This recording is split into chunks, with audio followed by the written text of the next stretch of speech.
अधिनेहिक्स असोसिएशनच्या वतीनं पहिली राष्ट्रीय स्केटिंग अजिंक्यपद स्पर्धा रायगड जिल्ह्यातील खोपोली इथं पार पडली।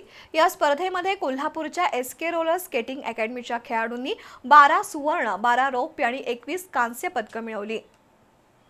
अधिनेहिक्स असोसिएशनच्या वतीनं पहिली राष्ट्रीय स्केटिंग अजिंक्यपद स्पर्धा रायगड जिल्ह्यातील खोपोली इथं पार पडली। या स्पर्धेत कोल्हापूरच्या एसके रोलर स्केटिंग अकॅडमीच्या संघानं सहभाग घेतला होता। अकॅडमीच्या खेळाडूंनी उत्तम खेळाचं प्रदर्शन करत पदकांची लयलूट केली। अकॅडमीच्या खेळाडूंनी 12 सुवर्ण, 12 रौप्य आणि 21 कांस्य पदकं मिळवत आपला ठसा उमटवला।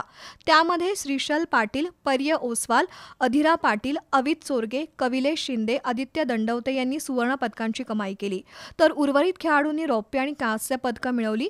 विजेत्या खेळाडूंना प्रशिक्षक सुहास कारेकर, अध्यक्ष भूपाल शेटे, अभयसिंह जगताप, अजय साळोखे, अमोल साठे, विशाल देसाई यांचं मार्गदर्शन लाभलं।